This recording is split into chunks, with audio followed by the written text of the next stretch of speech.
Good morning student. मैं आकाश sir आपके लिए लेकर आया हूँ फिजिक्स न्यूमेरिकल। फिजिक्स न्यूमेरिकल में मैं कुमार मित्तल बुक्स के न्यूमेरिकल पढ़ा रहा हूँ। बच्चे आज शुरू करते हैं चैप्टर नंबर 2 के न्यूमेरिकल। चैप्टर नंबर 2 है वैद्युत फ्लक्स तथा गॉस की प्रमेय। तो वैद्युत फ्लक्स गॉस की प्रमेय में देखिएगा, पहला प्रश्न ही देखिएगा। पहला प्रश्न क्या है, पहला न्यूमेरिकल आप लोग देखेंगे, ध्यान से देखेंगे। देखिए मैं आपको बता दूं, एक बार फिर से बता दूं कि मैं इंटरमीडिएट की जो कुमार मित्तल के फिजिक्स के न्यूमेरिकल जो बता रहा हूं, वो मैं वही न्यूमेरिकल बता रहा हूं जो पिछली परीक्षाओं में पूछे गए हैं।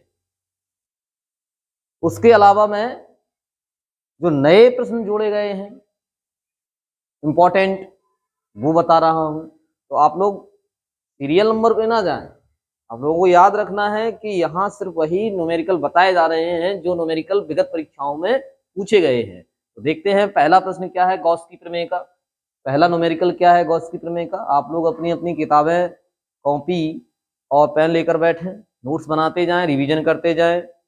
जहां भी आपको थोड़ा लगे कि नोट करना है तो वीडियो को रोक लिया करो और नोट कर लिया करो। तो शुरू करते हैं। क्वेश्चन नंबर 1 कह रहे हैं यदि 17.5 पिको कूलाम, तो याद रखिएगा पिको कूलाम, कूलाम किसका मात्रक होता है, आवेश का होता है। तो देखो आवेश को क्यू से रिप्रेजेंट करते हैं। क्यू इज इक्वल टू दिया है 17.7 पिको कूलाम। बच्चे याद रखेंगे पिको कूलाम बोला है, लेकिन मात्रक तो सिर्फ कूलाम होता है। तो ऐसा करो, इस पिको कूलाम को कूलाम में बदल दो। कल बताया गया था कि एक पिको में कितना होता है, तो एक पिको में होता है 10⁻⁻12। तो इस तरह से मैंने 10⁻⁻12 का गुणा कर दिया और उस पिको कूलाम को कूलाम में चेंज कर लिया है। राइट है। नेक्स्ट आगे देखते हैं। आगे उसने बताया है आपको कि 10 सेंटीमीटर भुजा वाले घन के केंद्र पर रखा है, तो घन की प्रत्येक भुजा से गुजरने वाले वैद्युत फ्लक्स की गणना करना है। तो वैद्युत फ्लक्स को फाई ई से डिनोट करते हैं। वैद्युत फ्लक्स को किससे डिनोट करते हैं, फाई ई से। तो वैद्युत फ्लक्स पूछा गया है घन के प्रत्येक पृष्ठ से या प्रत्येक फलक से। तो आपको याद रखना है कि घन कैसा होता है। तो जैसे घनाकार एक कमरा होता है, घन में कितने कमरे में कितने फलक हुए, थोड़ा यहां समझ लेते हैं। तो इस टाइप का घन होता है। तो देखिए इसमें 6 फलक होंगे। कितने होंगे, 6 फलक होंगे। एक ये ऊपर है, एक इधर है, एक इधर है, एक इधर है। 4 तो ये हो गए, और एक ये वाला और एक इसके सामने वाला। इस तरह से घन में 6 फलक हुआ करते हैं।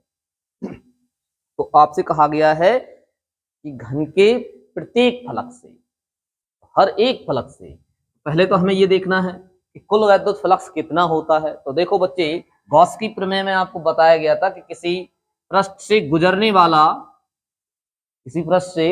वाला वायु या निर्वात में स्थित किसी पृष्ठ से गुजरने वाला कुल वैद्युत फ्लक्स उस पृष्ठ से प्रबद्ध आवेश का 1/ε0 गुना होता है। तो प्रबद्ध आवेश का मतलब होता है उससे जुड़ा हुआ आवेश का कितने गुना होता है, 1/ε0 गुना होता है। गॉस की प्रमेय कहलाती है। तो ये इससे तो हमारा कुल वैद्युत फ्लक्स निकलेगा, लेकिन उसने कहा है कि घन के एक फलक से बताइएगा। एक फलक से तो कितने फलक होते हैं घन में, 6। तो इसमें 6 का भाग दे दीजिएगा। इस तरह से आपके पास में प्रत्येक फलक से गुजरने वाला वैद्युत फ्लक्स निकल के आ जाएगा। तो बच्चे देखिएगा Q/6ε0। तो इस तरह से तो घन की प्रत्येक फलक से गुजरने वाला कुल वैद्युत फ्लक्स होगा, देखिए पाई ई, ठीक है ना। Q कितना है आपके पास में, 17.7 गुणित 10⁻⁻12 बटे ये 6 है। आपको ε0 का वैल्यू पता होना चाहिए। तो ε0 का वैल्यू जिन लोगों को पता नहीं है वो यहां देख लें, 8.85 इंटू 10⁻⁻12। ठीक है बच्चे। अब देखिएगा, अब आपको कुछ नहीं करना है, इसको सॉल्व करना है।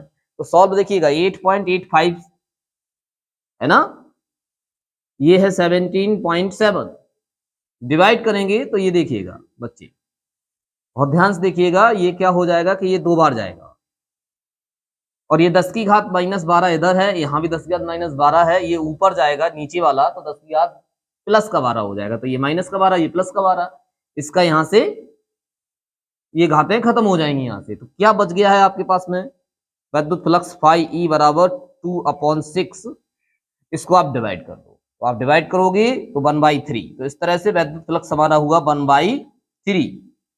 ठीक है ना। अब आपको कुछ नहीं करना है, इसका मात्रक लिख देना है न्यूटन मीटर स्क्वायर प्रति coulomb square. Newton metre square प्रति कूलाम स्क्वायर। वैद्युत फ्लक्स के और भी मात्रक हुआ करते हैं, तो आगे हम देखते चलेंगे। और आप लोगों ने चैप्टर जब पढ़ा होगा तो उसमें आपको वैद्युत फ्लक्स के मात्रक बताए गए होंगे, है ना। और उनमें से एक ये मात्रक है न्यूटन मीटर स्क्वायर प्रति कूलाम स्क्वायर। चलिए भाई आगे देखते हैं। आगे बच्चे देखिएगा। अच्छा, ये सवाल जो आया था आपका 2011 के एग्जाम में आया था। 2011 के एग्जाम में ये आपसे पूछा गया था। तो नेक्स्ट सवाल नंबर है 2। देखिए आप नंबर पे मत जाइएगा, नंबर किताबों में अलग अलग हो सकते हैं, लेकिन सवाल को मिलाया करिए कि कौन सा सवाल है। सवाल नंबर दो बच्चे 2019 की परीक्षा में पूछा गया था, तो आपको याद रखना है यूपी बोर्ड 2019 में ये प्रश्न पूछा गया था। ठीक है, इसमें क्या कह रहे हैं कि एक वैद्युत क्षेत्र सदिश, तो वैद्युत क्षेत्र को कैसे प्रदर्शित करते हैं, ई से प्रदर्शित करते हैं। सदिश वेक्टर दिया है उसमें इज इक्वल टू, आप देख पा रहे होंगे 2i cap plus 3j cap minus 4k cap. तो यहां से देखिएगा 2i cap plus 3j cap minus 4k cap. ठीक है ना। आगे सवाल को देखिएगा, वोल्ट प्रति मीटर क्या दिया हुआ है, वोल्ट प्रति मीटर। तो ये वोल्ट प्रति मीटर वैद्युत क्षेत्र की तीव्रता का मात्रक हुआ करता है। ठीक है ना। अब आगे चलिएगा, एक पृष्ठ के क्षेत्रफल, तो पृष्ठ का जो क्षेत्रफल है वो दे रखा है उसने, A vector is equal to minus 4k cap. पृष्ठ का क्षेत्रफल माइनस 4k कैप। अब मीटर स्क्वायर, क्योंकि क्षेत्रफल का मात्रक जो हुआ करता है बच्चे वो मीटर स्क्वायर हुआ करता है। आपको ये चीजें दे रखी हैं सवाल में, आप लोगों को दिख रहा होगा अपनी अपनी किताबों में। बस केवल ये नंबर्स थोड़ा इधर उधर हो जाएगा या थोड़ी बहुत संख्या डिस्टर्ब हो जाएगी, उससे कोई दिक्कत नहीं है। आपका जो लगाने का जो तरीका है वो सेम होगा, अगर थोड़ा बहुत संख्या इधर उधर होगी तो। राइट है ना। अब पूछ क्या रहे हैं, कह रहे हैं कि गुजरने वाले वैद्युत फ्लक्स की गणना कीजिएगा। तो वैद्युत फ्लक्स को कैसे बताया जाता है, कैसे प्रदर्शित किया जाता है, तो आपको याद रखना है वैद्युत फ्लक्स को फाई ई से प्रदर्शित किया जाता है। ठीक है ना। तो phi E is equal to question mark. ठीक। अच्छा, अगर आपसे पूछ दिया जाए कि वैद्युत फ्लक्स कहते किसे हैं, तो आपका आंसर आएगा कि वैद्युत क्षेत्र में स्थित किसी पृष्ठ से गुजरने वाली वैद्युत बल रेखाओं की संख्या को वैद्युत फ्लक्स कहते हैं। तो ये जब आप चैप्टर पढ़ते हैं तब आपको ये सब थ्योरी बताई जाती है, डेरिवेशन बताए जाते हैं, दुनिया भर की बातें बताई जाती हैं। तो अब इसमें देखिएगा, वहीं से ये फार्मूला आपको दिया गया था वैद्युत फ्लक्स का, है ना। ये तो गॉस की प्रमेय है, गॉस सर ने दिया था ये। अब ये क्या है, देखिए इस कंडीशन में ये फार्मूला लगता है phi E is equal to E vector dot A vector. ठीक है। तो इस तरह से इसमें ये फार्मूला लगाइएगा, डॉट गुणन, है ना। तो डॉट गुणन आपने 11th क्लास में बहुत ही अच्छे से सीखा होगा। तो इसमें मान रख दीजिएगा बच्चे, phi E is equal to E vector की value 2i cap plus 3j cap minus 4k cap. ठीक है बच्चे, डॉट लगा लिया, ए वेक्टर की वैल्यू माइनस 4k कैप। ठीक, इस तरह से। अब आपको क्या करना है कि बच्चे यहाँ 2i कैप है, यानी कि यहाँ पे i कैप है, यहाँ पर i कैप है ही नहीं, मतलब 0i कैप मानेंगे आप। यहाँ पे 3j कैप है, यहाँ j वाला है ही नहीं, मतलब यहाँ भी 0j कैप। यहाँ आइएगा, यहाँ माइनस 4k कैप है, तो यहाँ माइनस 4k कैप है। तो वो तो 0 0 है, तो ये तो सब 0 0 हो जाएंगे, खत्म हो जाएगा। बच जाएगा आपके पास में क्या, माइनस 4k कैप और माइनस 4k कैप इधर। तो देखिएगा इसको कैसे करना है, तो ये आपने बहुत ही अच्छे से सीखा होगा। तो आप 4 माइनस माइनस तो ये प्लस हो जाएगा, 4 से 4 में हो जाएगा, तो ये हो जाएगा आपका 16। और आप देखिएगा k cap dot k cap dot. अब आप जानते हैं कि चूंकि आपको बताया गया है k cap dot k cap is equal to हुआ करता है 1, तो इसलिए आपने क्या किया, phi E is equal to 16 into 1, बस इसको आपने गुणा करके लिख दिया, फाई ई वैद्युत फ्लक्स इज इक्वल टू 16। आप चाहें तो ये यूनिट लिख सकते हैं वैद्युत फ्लक्स की, न्यूटन मीटर स्क्वायर प्रति कूलाम स्क्वायर। नहीं तो एक यूनिट और होती है, देखो बच्चे, है ना, वोल्ट मीटर। क्या होती है? Volt meter. आप वोल्ट मीटर भी लिख सकते हैं। तो इस तरह से आपके पास में यूनिट भी पता लग रहे हैं कि कौन सा यूनिट किस भौतिक राशि का है। तो इस तरह से आपसे अगर पूछा जाए कि वैद्युत फ्लक्स का क्या मात्रक होता है, क्या इकाई होती है, क्या यूनिट होता है, तो देखिए वोल्ट मीटर भी होता है इसका मात्रक, और इसका मात्रक न्यूटन मीटर स्क्वायर प्रति कूलम स्क्वायर भी हो सकता है। तो जो आपको अच्छा लगे वो आप लिख सकते हैं। राइट है बच्चे, आप लोग नोट डाउन करिएगा। और इस अगला सवाल देखते हैं, सवाल नंबर 3। आप लोग अपनी अपनी किताबों में देखिएगा सवाल नंबर 3 क्या कह रहा है। सवाल को धीरे धीरे पढ़ते जाइएगा। तो आप धीरे धीरे पढ़ेंगे तो सवाल में से क्या दिया हुआ है तो उसके दो तरीके रहते हैं। एक तो उसका आप मात्रक देखकर पता लगा सकते हैं, दूसरा उसमें यह कहा भी जाएगा आपसे कि क्या चीज है। आगे आगे उस भौतिक राशि का नाम भी दिया जाएगा आपको, उसका इकाई भी दिया जाएगा। तो कहीं से भी आप देख सकते हैं, जैसा कि इस सवाल में बोला गया है, सवाल नंबर 3। गौर फरमाइए, देखिए किसी घन के केंद्र पर 10 माइक्रो कूलाम का एक आवेश, देखो 10 माइक्रो कूलाम, तो कूलाम किसका मात्रक है? आवेश का। आप यहां से भी देख सकते हैं। और नहीं तो आगे उसने कहा है कि 10 माइक्रो कूलाम का आवेश, आगे आवेश भी कहा है, और आवेश को कैसे प्रदर्शित करते हैं? क्यू से प्रदर्शित करते हैं। Q is equal to 10 micro coulomb. अब बच्चे माइक्रो नहीं चलेगा, मैंने बोला था मिली है, माइक्रो है, नैनो है, पिको है, उसको सबको कन्वर्ट करना है आपको, किसमें? कूलाम में कन्वर्ट करना है। राइट है ना? तो अब आपको पता है कि माइक्रोन को, एक माइक्रोन बराबर कितना होता है? 10 की घात माइनस 6। ठीक है, आपने गुणा कर दिया इसमें और ये बदल गया किसमें? कूलाम में बदल गया। अब आगे थोड़ा सवाल को जब आप देखेंगे तो कह रहे हैं कि घन के केंद्र पर रखा है, याद रखना, घन आकार कमरा है, घन में 6 फलक होते हैं, मैंने बताया था आपको, अभी अभी बताया था। तो घन के सेंटर में रखा हुआ है और कहा जा रहा है आपसे कि घन के एक फलक से निकलने वाले वैद्युत फ्लक्स की गणना। फिर से एक फलक, वैद्युत फ्लक्स, वैद्युत फ्लक्स को बच्चे फाई ई से प्रदर्शित करते हैं। Phi E is equal to question mark. अब आप कुल वैद्युत फ्लक्स, गॉस ने बताया था, जो गॉस साहब थे हमारे, उन्होंने बताया था कि किसी पृष्ठ से प्रबद्ध आवेश, अगर कोई आवेश किसी पृष्ठ में रखा हुआ है, बंद पृष्ठ में रखा हुआ है, तो उससे गुजरने वाला कुल वैद्युत फ्लक्स उस पृष्ठ से प्रबद्ध आवेश का 1/ε0 गुना होता है। तो ये कुल वैद्युत फ्लक्स है। लेकिन उसने कहा है कि एक फलक से बताइए। घन के केंद्र में, घन में कितने फलक होते हैं? 6 फलक होते हैं, तो इसमें 6 का भाग लग जाएगा। देखिएगा, phi E is equal to Q upon 6ε0। मान रख दीजिएगा भाई, phi E is equal to Q, Q की वैल्यू देखिए आपके पास में दिख रही होगी, 10 इंटू 10⁻⁶ अपॉन 6 इंटू ε0 की वैल्यू क्या है? हाँ बिल्कुल सही कह रहे हैं, 8.85 इंटू 10⁻12। राइट है बच्चे, इसको कैलकुलेट करना है। जब आप कैलकुलेट करिएंगे, देखिएगा ये 10 की घात -12 ऊपर जाएगा तो प्लस का हो जाएगा, है ना? जब 10 की घात 12 प्लस का है और ऊपर उसको मिलेगा 10 की घात -6, तो कितना बचेगा? प्लस का पावर बचेगा, याद रखिएगा, 10 की घात 6 प्लस का पावर बच जाएगा आपके पास। ठीक है ना? थोड़ा और ध्यान दे लेते हैं, इसको कैलकुलेट कर लेते हैं। आप जब कैलकुलेट करोगे, देखो कैसे कैलकुलेट करना है, क्या करना है, क्या नहीं करना है, ये सब आपको चीजें, इसकी कैलकुलेशन करना।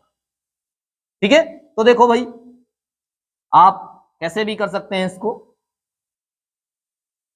तो देखो, इसकी कैलकुलेशन करिएगा तो कैलकुलेशन करने पर आपको मिलेगा, कुछ नहीं है, इसका आप अलग पहले घातों का कर लेना और फिर बाद में जो भी जैसे आप करें कैलकुलेशन करने के बाद में आपके पास में आंसर आएगा 1.88 इंटू 10⁵। ठीक है ना? तो ये तो 10 की घात आप समझ ही रहे होंगे।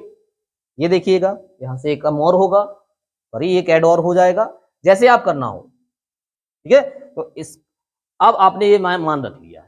मान रखने के बाद में इसकी कैलकुलेशन करेंगे तो होगा 1.88 इंटू 10⁵ न्यूटन मीटर स्क्वायर प्रति कूलाम स्क्वायर। याद रखिएगा, ये इसकी इकाई हो जाएगी। देखो बच्चे, न्यूटन मीटर स्क्वायर प्रति कूलाम स्क्वायर, तो इसके साथ ये सवाल ऐसे लगाया जाएगा आपका। ठीक है।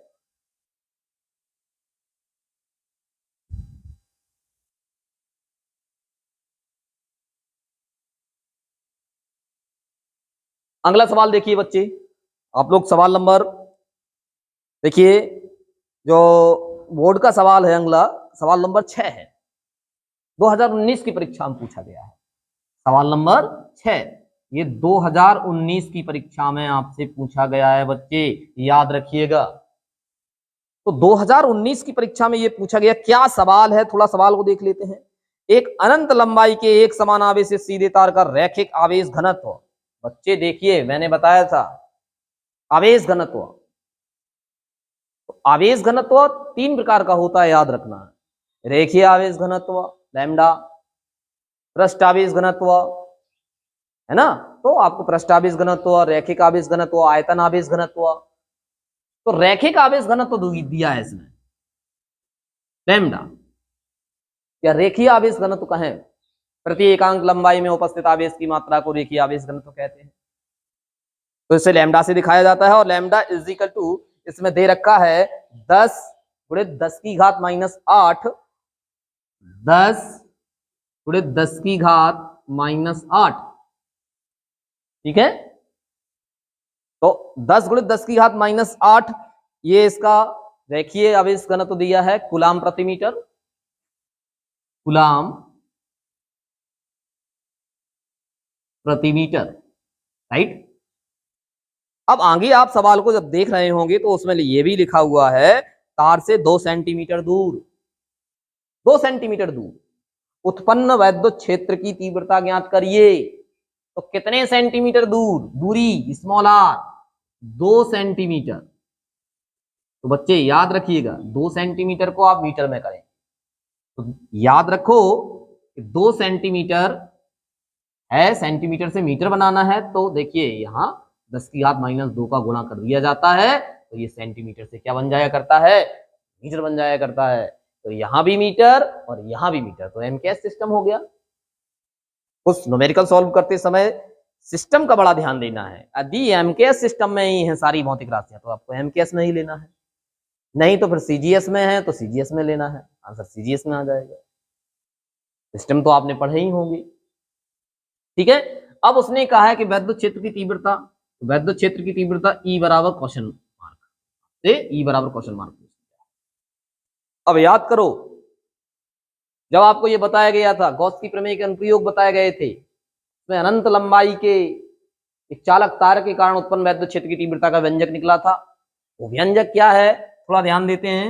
E is equal to 1/2 pi epsilon nought, ठीक है, लैम्डा अपॉन आर, ये व्यंजक निकला था, लैम्डा अपॉन आर।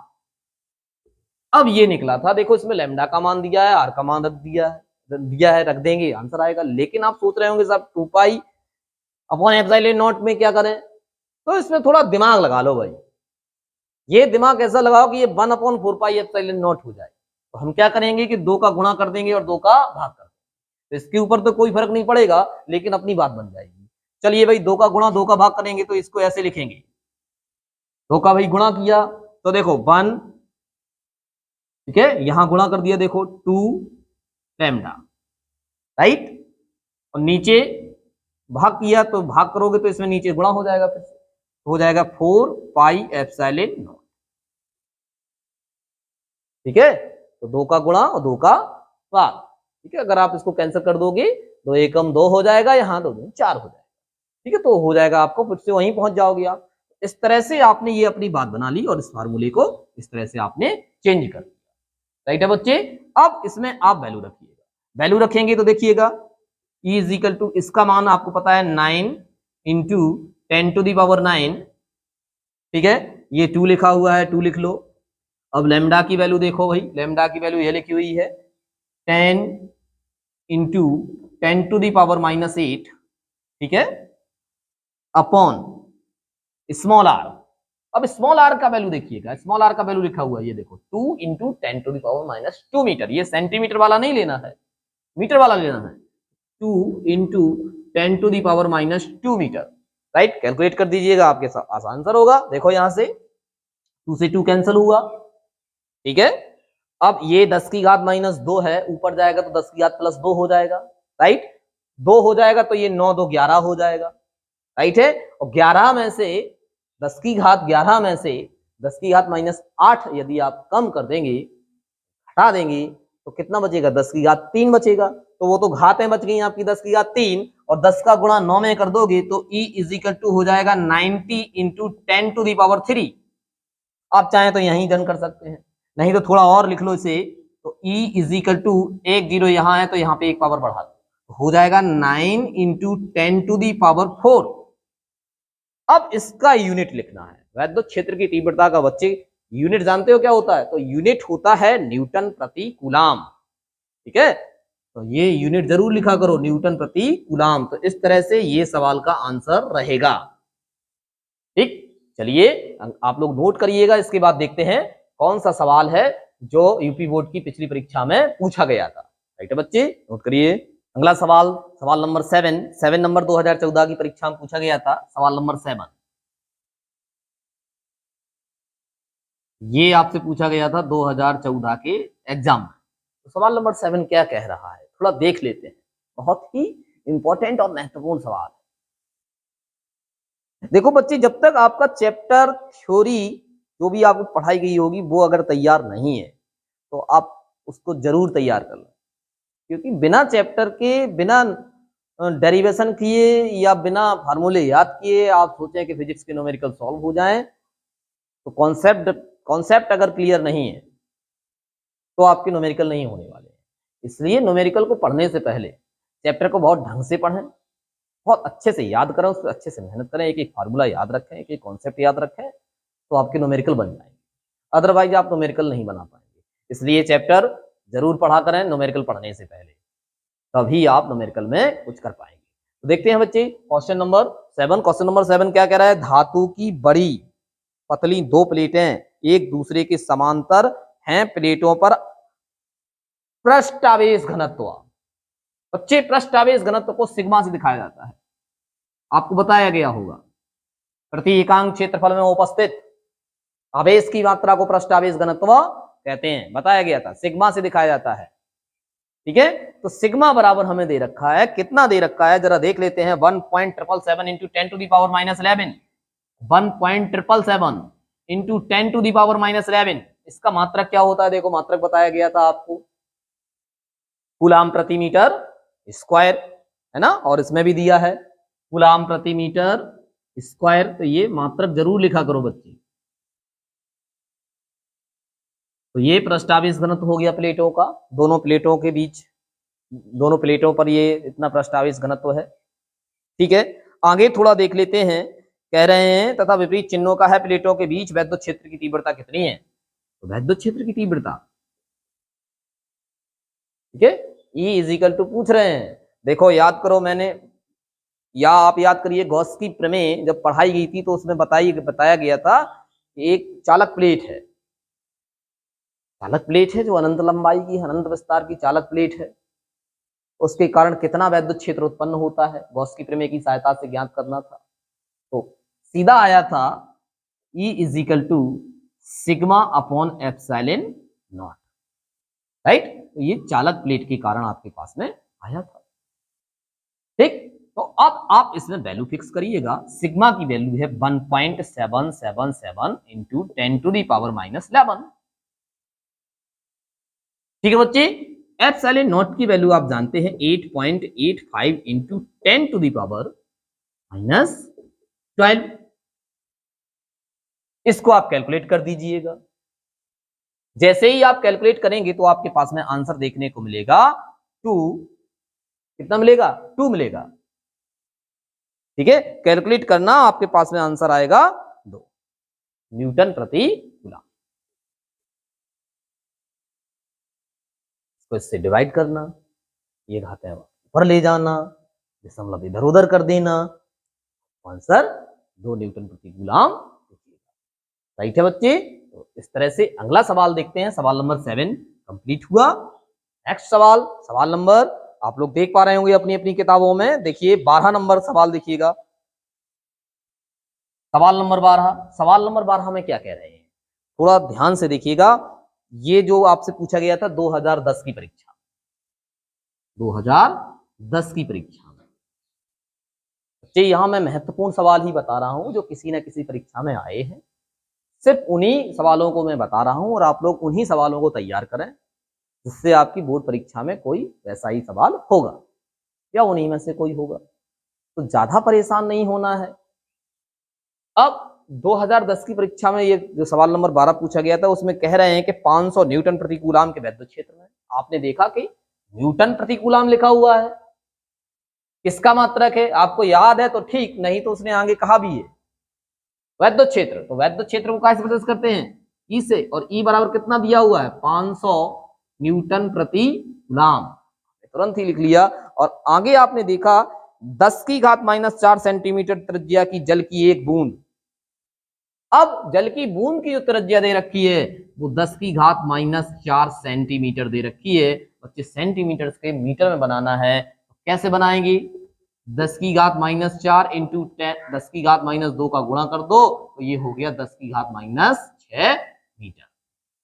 इस तरह से ये सेंटीमीटर से किस में बन गया, मीटर में बन गया।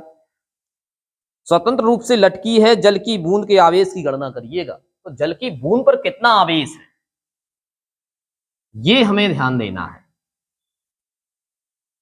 ठीक है। तो ये कैसे आपका सॉल्व होगा जरा देख लें।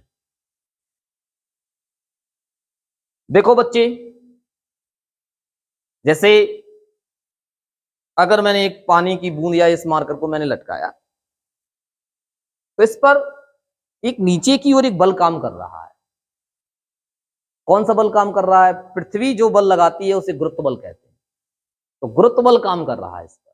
तो गुरुत्व बल आपको याद रखना है F बराबर mg काम कर रहा है, F बराबर mg काम कर रहा है, राइट।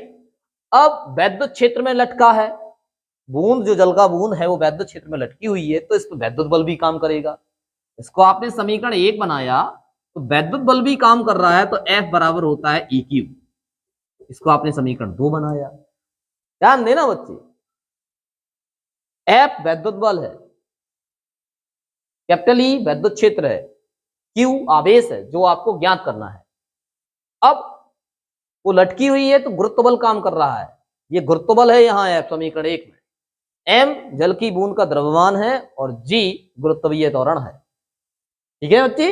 अब दोनों की यदि आप तुलना करा देते हैं तो देखिएगा equation first is equal to second, ठीक है ना। तो देखिएगा mg is equal to EQ, पूछा क्या जा रहा है, Q पूछा जा रहा है। इसको यहीं रोक दो, E का ट्रांसफर कर दो, यहां गुणा में है तो यहां भाग में हो जाएगा। देखिएगा Q is equal to mg upon E। अब आप थोड़ा दिमाग लगाइएगा, स्मॉल g का मान तो फिक्स हुआ करता है 9.8, ठीक है, मीटर प्रति सेकंड स्क्वायर। कैपिटल E का मान दे रखा है परंतु स्मॉल m द्रव्यमान का मान नहीं दिया हुआ है, तो इसके लिए आप व्यवस्था करिएगा। देखिएगा आप जानते हैं घनत्व रो बराबर द्रव्यमान बटे आयतन होता है ना, इसी हिसाब से आपने क्या किया, द्रव्यमान बराबर हो जाएगा रो v, राइट। तो आपको पता लग गया है कि द्रव्यमान जल का, रो क्या है जल का घनत्व, v क्या है आयतन। अब जल की बूंद गोलाकार होती है, गोले का आयतन आपको याद रखना है, गोले का आयतन क्या होता है आप लोग दिमाग लगाइएगा। तो देखो बच्चे हम क्या करेंगे, इसलिए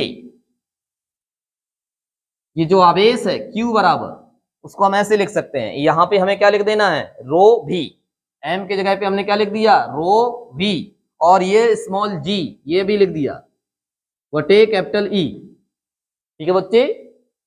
अब क्योंकि हम जानते हैं गोले का आयतन 4/3 पाई आर क्यू, गोले का आयतन कितना होता है 4/3 पाई आर क्यू, मैथमेटिक्स में पढ़ाया जाता है ये। और बूंद कैसी है जल की, गोलाकार है, राइट है। इसलिए आप क्या कर सकते हैं कि इसको ऐसे लिख सकते हैं, जल की बूंद का आवेश Q इज इक्वल टू, ये तो रो, ये V, तो V के जगह आपने लिख दिया ऐसा करो, वैल्यू रख, चलो एक देख लो, यहां रख दिया आपने 4/3 पाई आर क्यू इंटू जी, ठीक है, बटे, चलिए इसमें आप मान रख सकते हैं। ठीक, चलिए भाई मान रखते हैं। अब आपके पास में सारी वैल्यू है। ये क्यू आवेश निकालना है। जल का घनत्व तो निश्चित होता है बच्चे 1000 किलोग्राम प्रति मीटर क्यूब। ये फिक्स वैल्यू है, ये आप या तो याद हो या ना हो तो उसमें दिया जाएगा। ठीक है, पाई की वैल्यू भी फिक्स है, स्मॉल जी की वैल्यू भी फिक्स होती है 9.8। आपको ई का मान दे रखा है, स्मॉल आर का मान भी दे रखा है, बस मान को रखकर कैलकुलेट करके इसका आंसर आपको निकालना है। राइट है, फटाफट यहां देख लेते हैं। चलिए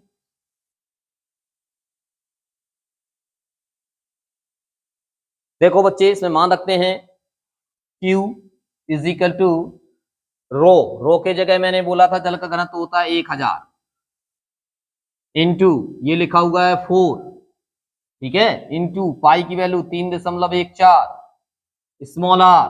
स्मॉल आर की वैल्यू देखिए 10 की घात -6, 10 की घात -6, क्यूब है तो क्यूब लगा दिया, इंटू स्मॉल जी 9.8 अपॉन, ये देखिएगा ये 3 है, यहां लिख दिया मैंने 3, इंटू ये देखिए कैपिटल ई की वैल्यू 500, तो ये 500 रख दिया। इस तरह से इसको आप सॉल्व करें। ठीक है, ये सीधा सीधा जाएगा, देखिएगा 2 बार। ठीक, अब आप क्या करेंगे, ये देखिएगा यहाँ 18 हो जाएगा, 18 हो जाएगा, 6 × 18 हो जाएगा ना, इसको आप कैलकुलेट करिएगा। 2 × 4 × 3.14 इंटू 10 की घात -18 इंटू 9.8 अपॉन 3। ठीक, इसकी कैलकुलेशन करना। जब आप कैलकुलेशन करेंगे तो आपको इसका आंसर देखने को मिलेगा। आंसर क्या आएगा, मैं आंसर आपको बता दे रहा हूं, 8.2 into 10⁻17 Q is equal to 8.2 गुणित 10 की घात -17 कूलाम आवेश का क्या मात्रक होता है, कूलाम होता है। इस तरह से ये आपका आंसर रहेगा। ठीक है बच्चे, अगला सवाल देख लेते हैं। अगला सवाल बच्चे इस चैप्टर का आखिरी सवाल है, इंपॉर्टेंट सवाल, आखिरी सवाल है। सवाल तो बहुत हैं, लेकिन मैं यहां सिर्फ वही महत्वपूर्ण सवाल बता रहा हूं जो विगत परीक्षाओं में पूछे गए, सिर्फ उन्हीं सवालों को लेकर चल रहा हूं। बहुत सारे न्यूमेरिकल हैं, सारे न्यूमेरिकल हो नहीं पाएंगे और आप लोगों को भी नहीं इतना करना है क्योंकि वो एक ही जैसे हो जाया करते हैं, तो इसलिए महत्वपूर्ण सवालों को ही देखें, नोट करिएगा। आगे देखिएगा, इस चैप्टर का आखिरी सवाल, सवाल नंबर 15, 2010 के एग्जाम में पूछा गया है, यूपी बोर्ड 2010 में आया है। ठीक है, आप सब अपनी अपनी किताबों में देख रहे होंगे और कोशिश भी कर रहे होंगे कि वो कैसे लगेगा। तो देखो मैं बता रहा हूं 0.1 मीटर त्रिज्या की, तो त्रिज्या, ठीक है ना, आप त्रिज्या स्मॉल r 0.1 मीटर, ठीक है, आपने त्रिज्या लिख ली। आगे आपने देखा गोलीय चालक को कितना आवेश दिया जाए, कितना आवेश दिया जाए, आवेश पूछ दिया है बच्चे, क्यू क्वेश्चन मार्क। ठीक है, कितना आवेश दिया जाए कि चालक के पृष्ठ पर वैद्युत क्षेत्र की तीव्रता 900, चालक के पृष्ठ पर वैद्युत क्षेत्र की तीव्रता, इसे दिखाते हैं 900, वैद्युत क्षेत्र की तीव्रता का जो मात्रक होता है न्यूटन प्रति कूलाम हो जाए, ये पूछा है। देखिए वही फार्मूला मैंने गोलाकार चालक के लिए बताया था, अंदर पृष्ठ पर बाहर सभी जगह वैद्युत क्षेत्र की तीव्रता अलग अलग हुआ करती है। ठीक है, तो पृष्ठ पर पूछा गया है क्योंकि गोला गोला ये इस टाइप का है, गोले की त्रिज्या इतनी है, तो यहां पूछा जा रहा है कि कितना आवेश दिया जाए। ठीक है, 0.1 मीटर गोलीय चालक को कितना आवेश दिया जाए कि वैद्युत क्षेत्र की तीव्रता इतनी हो जाए। ठीक, तो ये फार्मूला लगा देते हैं इसमें। अब जरा देखेंगे, चैप्टर जब आपने पढ़ा होगा तो आपको उसमें ये सूत्र जरूर दिखेगा, E is equal to 1/4 pi epsilon nought Q upon R square. Right, इसमें आप मान रख दीजिएगा, यहां देखिएगा 900, यहां देखिएगा 9 × 10⁻⁹, ये आपसे Q पूछा जा रहा है, r का स्क्वायर है तो 0.1, 2 बार लिख लो 0.1। ठीक, थोड़ा ध्यान दें, 900 कैलकुलेशन आपकी, ये देखिएगा पॉइंट यहां से भी हटाया, पॉइंट यहां से भी हटाया, तो इधर से पॉइंट हटाया, इधर से हटाया तो एक जीरो यहां बढ़ा दिया, अब इधर से भी हटा दिया तो एक जीरो और बढ़ा दिया, राइट। तो नीचे क्या बचा, 1 इंटू 1 हो जाएगा। ठीक है, तो नीचे तो काम खत्म हो गया, 10 टू दी पावर ये क्यूब। ठीक बच्चे, अब आप थोड़ा इसमें दिमाग लगा लीजिएगा।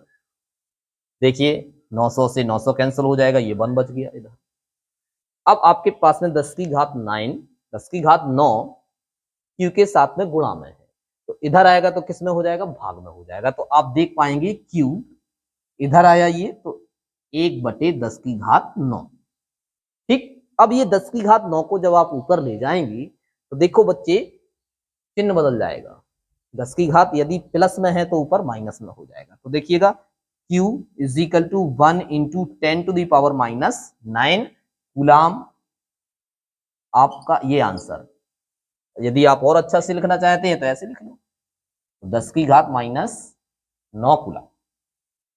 तो इस तरह से ये बच्चे आंसर रहा, इस चैप्टर का आखिरी सवाल रहा, है ना। कोई भी दिक्कत, कोई परेशानी हो तो कमेंट बॉक्स में कमेंट जरूर किया करो। आपके कमेंट से मुझे पता चलता है कि आखिर क्या कमी रह गई है, क्या आप चाह रहे हैं वो मैं उसमें डालूंगा। तो इस तरह से सारे सवालों को आपको देखना है, इंपॉर्टेंट, और एक नोट्स बनाना है और उसका समय समय पर रिवीजन करना है। ऐसा नहीं कि एक बार लगा लिए फिर कभी देखा ही नहीं, वो नहीं आएगा। इस तरह से अब आपको अगला चैप्टर अगली क्लास में चैप्टर नंबर 3 वैद्युत विभव जरूर पढ़ के आए उसे, और तैयार करके आए, उसके कितने फार्मूले हैं, क्या थ्योरी है उसकी, ये बिल्कुल तैयार करके बैठा करें, तभी आप न्यूमेरिकल देखें। तो बच्चे इसी के साथ इस क्लास का आखिरी सवाल रहा वैद्युत फ्लक्स तथा गॉस की प्रमेय का। चैनल को सब्सक्राइब करें, लाइक करें, ज्यादा से ज्यादा शेयर करें। गुड बाय, धन्यवाद।